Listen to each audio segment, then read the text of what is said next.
নমস্কার বন্ধুরা, আমি সহেলি অলৌকিক জোনের আসরে তোমাদের আরও একবার স্বাগত জানাচ্ছি। বন্ধুরা, আশা করছি তোমরা ভালো আছো। অলৌকিক জোনের এপিসোডগুলো তোমরা বেশি করে লাইক করো, কমেন্ট করো এবং শেয়ার করো। কোনো দিন বলি না, আজকে বলছি, কারণ আরও অনেক বেশি বন্ধুদের কাছে পৌঁছে যাবে আমাদের এপিসোডগুলো। এই ঘটনা আজকে পাঠিয়েছেন সোমনাথ ব্যানার্জি। সোমনাথ আমার অনেক ছোটোবেলাকার এক বন্ধু। আজকের এই ঘটনাটা ওর অফিস কলিগের সঙ্গে ঘটে যাওয়া ঘটনা। তার পুরো পরিবার এই ঘটনাটার সাক্ষী। সপ্তাহ দুয়েক আগে সোমনাথের সঙ্গে ওর অফিস কলিগ সুস্মিতাদির কথা হচ্ছিল জন্ম দাগের বিষয়। বিভিন্ন কথা হয়, তো সেইখান থেকে একটা অদ্ভুত ঘটনা জানতে পারে, যেটা আমাদের সঙ্গেও শেয়ার করে নিয়েছে। সুস্মিতাদির ভাসুরও যা দিল্লিতে থাকেন। 2022 সাল। তখন সুস্মিতাদের যা অন্তঃসত্ত্বা, খুব সম্ভবত সন্তান হব এরম একটা সময়। তখন ডিসেম্বর মাস। ওরা গেছে দিল্লিতে। সুস্মিতাদি চাকরি করলেও ওনার স্বামীর যেহেতু ব্যবসা, তাই অফিস থেকে ছুটি নেবার বিষয়টা নেই। আরও একটি কথা বলে রাখা ভালো, সুস্মিতাদির জায়ের বাপের বাড়ির সেভাবে কেউ ছিল না। সেটা যে কোনো কারণেই হোক, সেটা আমরা জানতে পারিনি। তো যা দেওর এরা না এলে তার সন্তান জন্মের সময় তো লোকজন লাগে, বাচ্চা যখন হবে, তো তার জন্য ওদেরকে ডেকে পাঠিয়েছিল, ওরা চলে গেছিল। 2-3 দিন ওদের সঙ্গেই ছিল। প্রায় ডেট আসন্ন। ডেট আসার 2-3 দিন আগেই একদিন রাত প্রায় 2টো নাগাদ হঠাৎই ওনার জায়ের পেইন ওঠে। তখন আর দিল্লিতে যে হসপিটালে উনি দেখাচ্ছিলেন, ট্রিটমেন্টে ছিলেন, সেখানেই নিয়ে যাওয়া হয়। হসপিটালটা বিশাল বড়, নামটা বলেনি। সেখানে মেডিকেল কলেজও আছে, আর একদিকে আছে মর্গ। বলছে রাত্রেবেলা যখন নিয়ে গেছে, হসপিটাল মানে তো সবসময়ই জমজমাট, কিন্তু রাত্রি 2টো, লোক অনেকটা কমে গেছে। এমার্জেন্সিতে তো ওই সময় যারা আসেন, কিন্তু যে দিকটা মেটারনিটি ওয়ার্ড, ওই দিকটায় ওরমভাবে আমাদের কলকাতা শহরে যেরকম দেখে একদম লাইন দিয়ে লোকেরা দাঁড়িয়ে আছে, ওখানকার হয়তো সিস্টেম আলাদা। তো বা হয়তো সেদিন লোক কম ছিল, যে কোনো একটা কারণ হতে পারে। লোকজন কম আছে, লোক ফাঁকা ফাঁকা একদমই বলবো না, কিন্তু লোক কম। তবে অল ওভার হসপিটালের যে অ্যাম্বিয়েন্সটা একটু ক্রিপি ছিল। বলছে কেমন কেমন গিয়েই যেন গা ছমছম লাগছিলো, যেটা ইউজুয়ালি হয় না, হসপিটালে গিয়েই কারুর গা ছমছম করে না। তো ওরা মেটারনিটি ওয়ার্ডে ওনাকে পাঠিয়ে দিল, নিয়ে চলে গেল যার ওখানকার স্টাফেরা আছে। এমন সময় কিছু জিনিস ওখান থেকে জানানো হলো, এই জিনিসগুলো লাগবে, আপনারা রেডি করুন। তো জিনিসপত্রগুলো কেনার জন্য সুস্মিতাদির হাজব্যান্ড নিচে গেলেন, মানে হসপিটালের একদম বাইরে। জিনিসপত্র কিনে টেনে তখন সুস্মিতাদি আর তার বড় ভাসুর অপেক্ষা করছে কখন কোনো খবর আসবে। ভেতরে তো তার স্ত্রী আছেন, মোটামুটি খবর সিস্টারদের থেকে পাচ্ছেন যে না, এখনও দেরি আছে। কখন হবে ওভাবে তো বলা যায় না, দেরি আছে। নর্মাল ডেলিভারি, ওভাবে টাইম বলা যাচ্ছে না। এইবার ওর স্বামী, সুস্মিতাদির হাজব্যান্ড, যখন জিনিসপত্র কিনে নিয়ে ওপরে উঠবে কি দেখছে লিফট বন্ধ। এবার লিফট বন্ধ, ওই সামনের লিফটটা বন্ধ যেখান দিয়ে উঠবে। এবার নতুন জায়গা, এত তো ভালো চেনে না, ওখান দিয়ে নেমেছে, ওখান দিয়ে যেতে চাইছে। ওনার খুব সাহস, উনি জানতেন যে এই আর একটা সাইডে মর্গ পড়ে, কিন্তু অত ভয় টয়ের ব্যাপার ছিল না। উনি কী বললেন, এত সময় নেই, কোথায় লিফট, আবার সেকেন্ড লিফটের জন্য খুঁজবো দরকার নেই, আমি সিঁড়ি দিয়ে উঠে যাই। সিঁড়ি দিয়ে উঠছেন, 3 তলা অবধি উঠে গেছেন। সেই সময় উনি দেখছেন করিডোর যে থাকে হসপিটালের, করিডোরে স্ট্রেচারগুলো দেখবেন রাখা থাকে একটা সাইড করে। একটা স্ট্রেচারে একটা মেয়ে শুয়ে আছে, গায়ে হালকা করে চাপা দেওয়া। মেয়েটা মনে হচ্ছে কোনো পেন হচ্ছে, কষ্ট পাচ্ছে, অস্ফুট একটা শব্দও আসছে। তো ওর পাশ দিয়ে যখন যেতে গেল, ন্যাচারালি মানুষের চোখ পড়বেই, কেউ একজন কষ্ট পাচ্ছে, কেউ তো এরকমভাবে চলে যায় না। উনি যখন তাকালেন, দেখলেন যে মেয়েটা বোধহয় আহত হয়েছে কোনো কারণেই হোক, মাথায় ব্যান্ডেজ করা, একদম সেই মাথা থেকে গলার নিচ দিয়ে যে ব্যান্ডেজটা করা থাকে ওরকম করা আছে, গায়ে চাপা দেওয়া হালকা করে। মেয়েটার বয়স দেখে বললো 20-22-এর বেশি তো হবে না। তো ওনার সঙ্গে চোখাচোখি হয়ে গেল, যন্ত্রণায় কষ্ট পাচ্ছে, চোখাচোখি হলো। উনি একবার তাকালেন, তাকিয়ে চলে যাচ্ছেন। সে সময় মেয়েটা ডাকছে, ভাইয়া ভাইয়া। এবার একটা অসুস্থ মানুষ, যতটুকু তার গলার জোরে ডাকা সম্ভব। উনি দেখলেন উনি ছাড়া তো সামনে কেউ নেই, ন্যাচারালি ওনাকেই ডাকছে। ডাকলেন, মেয়েটি সামনে উনি দাঁড়ালেন। এবার বলে রাখি, পুরো কথোপকথনটাই হিন্দিতে হয়েছে, যেহেতু আমাদের এখানে অনেক অডিয়েন্স এমনও আছেন যারা অতটা হিন্দি হয়তো বুঝতে পারবেন না। আমি সবার জন্য বাংলাতেই বলছি কী কী কথা হয়েছিল তাদের মধ্যে। সামনে যখন যান, গিয়ে মেয়েটিকে বলেন, কিছু বলবেন, আপনার কিছু লাগবে দিদি? তখন উনি বলছেন, খানা মানে খাবারের কথা বলছে, কিছু খাবার দিতে পারেন? বলছেন, আচ্ছা আপনি কোন ওয়ার্ডে আছেন? আপনার এভাবে ব্যান্ডেজ করে আপনাকে ফেলে দিয়ে গেছে, মানে কোনো ওয়ার্ডে শিফট করেনি বা কিছু করেনি? দেখতেই পাচ্ছে মাথায় চোট, সুতরাং প্রশ্ন করার কিছুই নেই যে আপনার কি হয়েছে। তো চোট থাকলেও ভুরুর ওপরের এই জায়গা থেকে একটা গভীর ক্ষত দেখা যাচ্ছে। সেখানে কেটে গিয়ে না রক্তটা জমে ফুলে আছে জায়গাটা। তার মানে নিশ্চয়ই মাথার ভেতর আরও বেশি গভীর ক্ষত আছে। ওইখানটায় কেন ব্যান্ডেজ করেনি ও বুঝতে পারলেন না, দেখা যাচ্ছে। এবং বারবার চোখটা, কথা বলতে গেলে চোখটা ওই ক্ষতর দিকেই চলে যাচ্ছে, বেশ গভীর ক্ষত ওইখানটা। তো উনি বললেন যে আমি এখন খাবার, অ্যাকচুয়ালি আমার দাদার ওয়াইফ এরকম অসুস্থ, এই বিষয়, মানে সন্তান আসতে চলেছে আমাদের পরিবারে, কিছু জিনিসপত্র খুব দরকারি। আমি তো এখানকার নই, আমরা কলকাতার লোক। আমি যা পেলাম হাতের কাছে কিনে এখন ওপরে যাচ্ছি, ইমার্জেন্সি আছে। তো আমি রেখে এসে দেখছি আমি আপনার জন্য কিছু খাবার আনিয়ে দিচ্ছি দিদি, এই হসপিটালের ক্যান্টিন থেকে।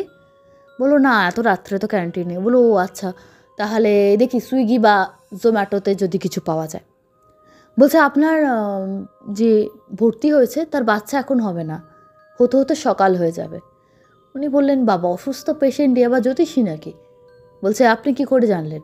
মেয়েটা কিন্তু খুব মৃদুভাবে কথা বলে যাচ্ছে, আস্তে আস্তে কথা বলছে, কিন্তু পরিষ্কার কথা বলছে, হিন্দিতেই কথা বলছে, কিন্তু প্রত্যেকটা কথা বোঝা যাচ্ছে যে প্রপার দিল্লির মেয়ে, খুব যে গ্রাম্য কোনো টোন নেই। বলছে যে আপনি কি করে জানলেন? বলে, আমরা সব জানতে পারি। বলে, আচ্ছা হতে পারে। উনি আর এই বিষয়টা নিয়ে আর কথা বাড়ালেন না। এইবার ও যখন বললেন আমি কলকাতার লোক, আমি এখানে নতুন এসেছি, তখন মেয়েটিও বলল, আমিও এখানকার কলেজে ভর্তি হয়েছিলাম, পড়াশুনো করছি। তারপর মাথাটা দেখিয়ে ইশারা করে বলল, এরম হলো। তো এবার উনি জিজ্ঞেস করবেন কিভাবে হলো না হলো, অতটাও জিজ্ঞেস করেননি। উনি বললেন যে বাড়ির লোক খবর পেয়েছে, এসেছে এখানকারে।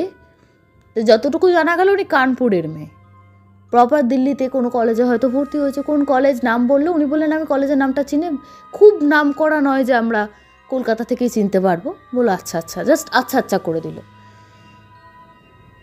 বললো, বাড়িতে এখানকার হসপিটাল থেকে আর পুলিশের লোকেরা খবর দিয়েছে, আসবে। বললো, আচ্ছা হ্যাঁ, অ্যাক্সিডেন্ট হয়েছে জানো তো, পুলিশ কেস হয়েই গেছে। কথাবার্তা বলতে বলতে উনি মোবাইলে জোম্যাটো সুইগির অর্ডার দেওয়ার চেষ্টা করছিলেন। অদ্ভুতভাবে কোনো ডেলিভারি, আমরা জানি ওখানে ক্লিক করলে অপশানে ডেলিভারি বয়ের অপশান যা আসে, কোনো কিছুই দেখছেন হচ্ছে না। বলছে, মহা মুশকিল, এবার আমি কি করি? এত রাত্রে খাবারের দোকান যে খুব খোলা তা তো না, সামনে বোধহয় একটা খোলা ছিল, কিন্তু সবথেকে বড় বিষয় হচ্ছে এই জিনিসগুলো যেগুলো আমার হাতে আছে, আমাকে ওপরে মেটার্নিটি ওয়ার্ডেগুলো পৌঁছে দিয়ে আসতেই হবে। সেখানে একটা তাড়া অনুভব করছে। আবার এই মেয়েটি, অসুস্থ মেয়েটি খাবার চাইছে, সেখানেও একটা তাড়া অনুভব করছে। উনি খুব বিপাকে পড়ে গেছেন, যে কি করবেন বুঝতে পারছেন না।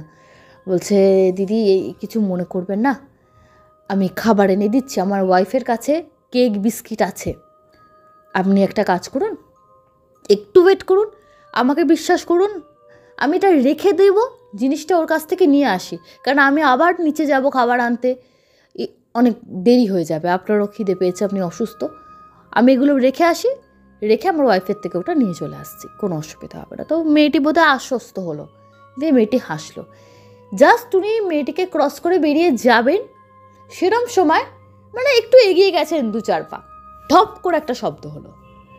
তো মেয়েটা তো মোটামুটি কথা বলতে বলতে না, আমরা যেমন আধশোয়া বসা অবস্থায় থাকে ওইভাবে বসে কিন্তু স্ট্রেচারের মধ্যে মেয়েটা কথা বলছিল।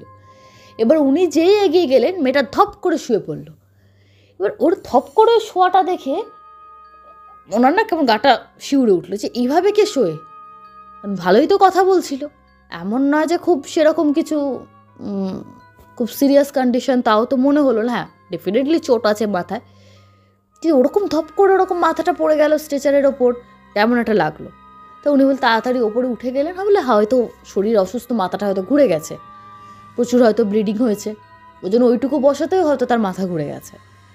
এইসব নিজেকে বুঝিয়ে উনি ওপরে গেলেন। ওপরে গিয়ে ওয়াইফকে ওগুলো জিনিসপত্রগুলো দিতে গিয়ে ওয়াইফ আর দাদা তো যাতা বললো ওনাকে যে একটা জিনিস আনতে গিয়ে এত দেরি হয় এরকম, কেনার বারবার বলছে কোথায় কি। তো উনি জিনিসগুলো হাতে দিলেন, দিয়ে বলছেন আচ্ছা কোনো খাবার আছে তোমার কাছে? ওয়াইফকে জিজ্ঞেস করছেন। কেক টেকগুলো কিছু আছে না? ওয়াইফ ভেবেছেন কি, সুস্মিতাদি ভেবেছেন যে উনি হয়তো নিজে খাবে বলেন চাইছে। বললে এই তো রাত্রেবেলা সবাই মিলে ডিনার করা হলো, তারপরে আমরা এখানে মাঝরাতে কে খায়? বলে এরম কথাবার্তা বলতে বলতে দাদার নিজের ওয়াইফের সঙ্গে এরম তক্ক বিতক্ক যেমন টুকটাক আরম্ভ হয়ে গেছে। খাওয়া মানে ওরা ভেবেছে যে এনার খিদে পেয়েছে। এবার কথা বলতে বলতে অনেকটা টাইম কেটে গেছে। তারপর ওনার ওয়াইফ বলছে, সুস্মিতাদি বলছেন তুমি জানো খাবার চাইছিলে কিসের জন্য, কার জন্য জানো? তখন উনি বলছেন যে এই রাম, দেখেছো কথা বলতে বলতে কত দেরি হয়ে গেল। আরে তোমার ব্যাগে কেক বিস্কিট কি ছিল, দাও না। এরম নিচে এরম একটা অসুস্থ মেয়ে চাইছে। উনি বলছেন দেখো অসুস্থ মেয়ে, তুমি এরম খাবার দেবে, হসপিটালে ভর্তি হয়েছে তো হসপিটাল থেকে নিশ্চয়ই ফুড প্রোভাইড করবে, আর তারা খাবার দেয়নি মানে হয়তো ওরকম সিরিয়াস কন্ডিশন, ওদের তো সেলাইন চলে, ওই জন্য হয়তো খাবার দিচ্ছে না হসপিটাল থেকে। বলে দেখো আমরা তো জানি না, একটা মানুষ খাবার চেয়েছে আমি দেবো না, এখন কিভাবে কি মানে ওরা শুধু স্টিচ করে ছেড়ে ফেলে রেখেছে নাকি ভর্তি নিয়েছে আমি তো কিছু জানি না, আর এখানকার দিল্লিতে কি সিস্টেম তাও তো আমি জানি না, সুতরাং এত তো তর্ক বিতর্কের দরকার নেই, তুমি যা আছে দাও, আমি দিয়ে আসছি। তো সুস্মিতাদি বললো তুমি একা যাবে কেন, আমিও যাই। সেটা নিয়েও একটুখানি সবার মিলে একটু মজা হলো, আচ্ছা নতুন একজন কে মেয়ে পেয়ে গেলে তুমি এখানে এসে, ইত্যাদি ইত্যাদি। তখন দাদা বলছেন যে তুই তো মেয়ে, তুই একজন এখানে থাক, যদি সিস্টাররা কিছু ডাকে আমরা তো বুঝতে পারবো না, আমি ভাইয়ের সঙ্গে যাচ্ছি, মেয়েটিকে খাবার দিয়ে আসছি, আর যদি এছাড়াও খাবার ছাড়াও কোনো দরকার হয় কথা বলছি, হসপিটাল কর্তৃপক্ষের সঙ্গে একটু কথা বলি, এখানকার সামনে কোনো রিসেপশনে কেউ থাকলে যে একে ভর্তি করে নি, কোনোভাবে স্ট্রেচারে ফেলে রেখেছে কেন। নিচে গেল, নিচে গিয়ে দেখছে সেভাবে মেয়েটা স্ট্রেচারে শুয়ে আছে, চোখটা বন্ধ। পাশ দিয়ে একজন অ্যাটেন্ডেন্ট যাচ্ছিলেন, তাকে বলেন দিদি এরকম খাবার তো ইনি চাইছিলেন, জাস্ট বলতে যাবেন মানে যা মুখ দিয়ে কথাটা বেরিয়েছে একটা দুটো কথা, সেই সময় উনি বলছেন কি ব্যাপার আপনাদের কোথায় পেশেন্ট আছে? বলে আমরা তো এরম ওপরে, তো আমরা এর জন্য খাবার মানে খাবার কথাটা কমপ্লিটও করেনি, আমরা এর জন্য জাস্ট বলেছে। বলে আর এর কথা কি বলছেন, খবর তো দেওয়া হয়েছে, পুলিশ তো করছে, বাড়ির লোককে খবর দিয়েছে, সন্ধ্যে থেকে এসে পড়ে আছে, কখন কি হয় দেখা যাক, এই এখানে সব চলতে থাকে। বলছে কি হয়েছে? বলছে বেওয়ারিশ লাশ, লোকেরা রাস্তাঘাটে লোকেরা এসে মানে ভর্তি করে দিয়ে গেছে, স্টিচ ফিচ করে মারা গেছে আর কি, সন্ধেবেলায় মারা গেছে, পুলিশ কেস হয়েছে, পুলিশ বাড়িতে খবর দিয়েছে, কখন বাড়ির লোক আসবে তারপরে রিলিজ করা হবে। বলে সন্ধেবেলায় মারা গেছে? বলছে হ্যাঁ। এরপর ওই কেক বিস্কুট যেভাবে হাতে ধরা ওইভাবে মুঠোতে ধরা, ওরা আর কোনো কথা বলেনি, মানে সুস্মিতাদির হাজব্যান্ড তো, দাদা তো কিছু জানতেন না, এর কাছ থেকে জেনেছিলেন, হাজব্যান্ড কোনো কথা বললেন না যে আমাদের সঙ্গে কথা হলো এরম ব্যাপার, এসব তো অ্যাটেন্ডেন্টকে বলে কোনো লাভ নেই, সন্ধ্যেবেলায় মারা গেছে যেখানে বলছে সেখানে সব কথাই শেষ হয়ে যায়, আর কোনো কথা থাকে না। বলে ওপরে এসে সুস্মিতাদির হাজব্যান্ড আর কোনো কথা বলতে পারেনি, এসে জাস্ট ধপ করে বসে পড়েছে পাথরের মতো। সুস্মিতাদির ভাসুরি পুরো জিনিসটা সুস্মিতাদিকে বলে, তিনজনেই বসে পড়ল, বলল যে বাচ্চা কাচ্চা হয়ে যাক, ভালো করে কোথাও কোনো ঝাড়ি টাড়ি না হবে, কারণ সন্ধেবেলায় যে মারা গেছে সে এতক্ষণ কথা বলছিলে কি করে তার সঙ্গে, সে তোমার থেকে খাবার চাইলো, মানে বলতে গেলেও যেন ওদের মুখ আটকে যাচ্ছে, বেশ ভয় পেয়ে গেছে ওরা তিনজনে। মেয়েটির কথাই সত্যি হলো, সে মেয়েটি জীবিত হোক বা মৃত হোক, যেভাবে অবস্থায় কথা বলেছিল ওনার সঙ্গে সেটা তো এখন তর্কের বিষয়। বাচ্চা সেদিন রাত্রে হয়নি, পরের দিন সকাল 6টায় বাচ্চা জন্মেছে, একটি ফুটফুটে কন্যা সন্তান হয়, খুব আনন্দ। বাচ্চাটিকে যখন হাতে পাওয়া হয় তখন সবাই আনন্দ করছে। সুস্মিতাদির হাজব্যান্ড অবাক হয়ে গেলেন বাচ্চাটার মুখটা দেখে। বাচ্চাটির ভুরুর ওপরের এই জায়গাটা, ভুরুর ওপরে আর কি কাটা একটা দাগ। নার্সকে জিজ্ঞেস করা হলো এরকম দাগ কেন? বললেন এগুলো জন্ম দাগ, অনেকের থাকে, আবার কিছুদিন বাদে অনেকের মিলিয়ে যায়। উনি স্তব্ধ হয়ে গেলেন। কালকের মেয়েটার কথা মনে পড়লো, যার সঙ্গে রাত্রেবেলা অতক্ষণ কথা হলো। তারপর জানা গেল সে নাকি সন্ধ্যেবেলায় মারা গেছে, বেওয়ারিশ লাশ হয়ে স্ট্রেচারে পড়ে আছে, এটা করিডোরের পাশে। তারপরে বাড়িতে বাচ্চা হয়ে গেছে, ছুটি দিয়ে দিয়েছে, বাড়ি চলে আসে। পুরো বিষয়টা আস্তে আস্তে ওরা ভুলে যাচ্ছিল। এই গত কিছুদিন আগের কথা বলছে, আবার ওরা গেছিলেন দিল্লিতে। কিন্তু আর একটা কথা, সেই সময়ের কথা বলি, বাচ্চাটা যখন অন্নপ্রাশন হয় সেই সময় ওরা আবার ছুটি নিয়ে, সুস্মিতাদি ছুটি নিয়েছেন, আবার দিল্লিতে গেছেন অন্নপ্রাশন, আরও আত্মীয় স্বজনরা এসছেন। অদ্ভুত বিষয়, তখনও বাচ্চাটার কপালের কাটা দাগটা কিন্তু মেলায়নি। আরও একটা বিষয় ছিল, বাচ্চাটা নিজের বাবা মা বাদ দিয়ে অবভিয়াসলি কোনো অচেনা লোকের কাছে চট করে যেতে চাইতো না, কোলে যেতে চায় না, দেখলেই কাঁদে, কাকিমার কাছেও যেতে চায় না, শুধুমাত্র কাকুর কাছে, মানে সুস্মিতাদি হাজব্যান্ডের কাছে কোলে এলেই এক মুখ হাসি। শুধু তাই না, বোতলে যে দুধ খায় সেই দুধটাও যদি উনি ধরে হাতে খাইয়ে দেন তাতেও হেসে খায়। এবং ছোট শিশু কথা তো বলতে পারে না, বলতে ওই সময় চোখ দিয়ে যেন বোঝাচ্ছে যে তোমার হাতে খাবার পেয়ে আমি খুব খুশি হয়েছি, মানে ওর চোখে মুখের যে আনন্দ। এবং ওর মা হয়তো বসে দুধ খাওয়াচ্ছে বোতলে ধরে, কাকু যদি আসে ও হাত বাড়িয়ে কাকুর কাছে চলে যাবে, কাকুর কাছে বসে মানে কাকুর কোলে শুয়ে দুধ খাবে।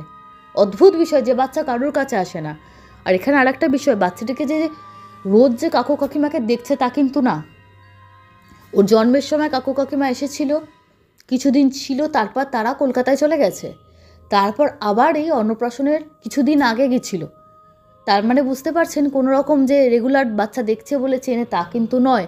এমনকি কাকিমার কোলেও গিয়ে খাওয়া তো দূরের কথা, গিয়ে দিলে কাঁদছে, কিন্তু কাকুর কোলে সে বাচ্চা মানে একদম চলে আসছে। এবং অন্নপ্রাশনের দিন আত্মীয়রাও দেখেছে, মা বাবা বাদ দিলে একমাত্র কাকুর কোলে বাচ্চা বসছে। নিজের মামার কোলেও বসে, যে মানে দুঃসম্পর্কের এক মামা এসেছিল আর কি, বৌদির ভাই, খাওয়াতে বসেলো, তার কোলে বসে খাওয়ানোই গেল না, কিছুতেই তার কোলে বসে খাবে না, যতক্ষণ না তার কাকু তাকে একটা মানে ধরে বসলো, মামার কোলেই বসলো কিন্তু কাকু ধরে রাখলো, তখন সে খায়নি। অদ্ভুত বিষয়। এখন তো সে বাচ্চা, বুঝতে পারছেন 2022-এর কথা, মানে এখন একটু সে বড় হয়ে গেছে, আজও সে কাকুকে সমানভাবেই ভালোবাসে যেমন তখন বাসত। এখন তো আরও কথা টথা বলতে পারে, এখন অনেকটা বড় হয়েছে। অদ্ভুত ঘটনা বন্ধুরা। জাতিস্বর বা জন্মান্তরবাদের ঘটনা তো তোমরা শুনেছ, ভবিষ্যতে আরও শুনবে, আছে আমাদের কাছে, আস্তে আস্তে ঘটনা নিয়ে আসবো। কিন্তু এই এক অদ্ভুত ঘটনা, মানুষের যদি সেই মেয়েটি জন্মে বৌদির কাছে আসে, তাহলে কি করে এক রাতের মধ্যে সে মাতৃগর্ভে প্রবেশ করলো, একটা শিশুরূপে, এটা একটা বিষয়। অদ্ভুত অনেক বিষয়ে প্রশ্ন খেলা করছে মাথায়, যে কি ব্যাখ্যা এর। আর সত্যিই তো মেয়েটি তো বলেছিল যে আজ রাতে জন্মাবে না, জন্মাবে কাল সকালে। সেটাই বা সে, যদি সে মৃত আত্মাই হয় তবেই বা সে জানলো কেমন করে।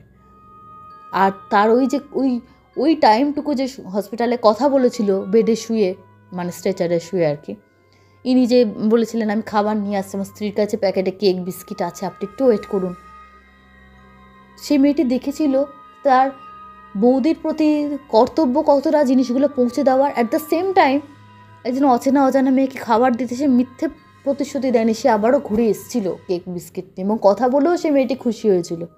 মেয়েটির চোখ দিয়ে জল পড়ছিল যখন কথা বলছিল, এবং বলছে বড় হয়ে কেমন দেখতে হবে বাচ্চাটিকে জানি না। তবে সুস্মিতাদের হাজব্যান্ড, ওই মেয়েটির মুখটা মানে ন্যাচারালি চোট লেগেছিল, মুখটা তো অনেকটা ফুলে গেছিলো, বলে মুখটা, ওই চোখগুলো ভুলতে পারেন না, বলে ওই চোখের অনেক ভাব এই বাচ্চাটার সঙ্গে মেলে। অদ্ভুত ঘটনা বন্ধুরা। এরপর সরাসরি চলে যাচ্ছি বন্ধুরা কমেন্ট বক্স সেকশানে। কমেন্ট করেছেন মৌসুমি দে, কমেন্ট করেছেন অভি স্টুডিও 007, শর্মিষ্ঠা চ্যাটার্জি, কমেন্ট করেছেন আজাহার নাথ কমেন্ট করেছেন ঋষি দাস, ইন্দ্রজিৎ রায়চৌধুরী, সুদেষ্ণা সিংহ রায়, প্রত্যেককে হ্যাপি নিউ ইয়ার। তোমরা সবাই লিখেছো হ্যাপি নিউ ইয়ার। ন্যাচারালি আমি সবাইকে একসঙ্গে বলছি হ্যাপি নিউ ইয়ার। তোমরা খুব ভালো থাকে, বছরটা খুব ভালো যাক তোমাদের। শর্মী 85 কমেন্ট করেছেন, অমিতা মুখার্জি কমেন্ট করেছেন, দীপা ব্যানার্জি, মালিনী দাস কমেন্ট করেছেন, মালিনী বিশ্বাস, মলিনা বিশ্বাস, মুনমুন দে, রুবি ব্যানার্জি, রঘুনাথ রয়, শিবাশিস সেন, সরস্বতী হালদার, পূর্ণিমা দাস, অমৃতা ব্যানার্জি, সুস্মিতা পাল, সুজয় ঘোষ, অরিজিৎ দাস, অডিও 8487,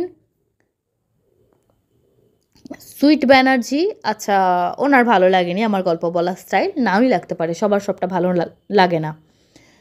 শাইনার সুবীর, মিঠুন পাল, জ্যোতিকা এডুকেশন, সঙ্গমিত্রা রয়, সুদীপা ব্যানার্জি, অমিতাভ চন্দ্র, মলয় ঘোষাল, তন্ময় দে, সুমিত সমাদ্দার, একে প্রত্যেককে হ্যাপি নিউ ইয়ার। আপনারা খুব ভালো থাকুন। সকলের এই বছর কেন, সারা জীবন, গোটা জীবনটা ভালো কাটুক, সুখে কাটুক, শান্তিতে কাটুক, এই কামনা করে আজকের এপিসোড শেষ করছি।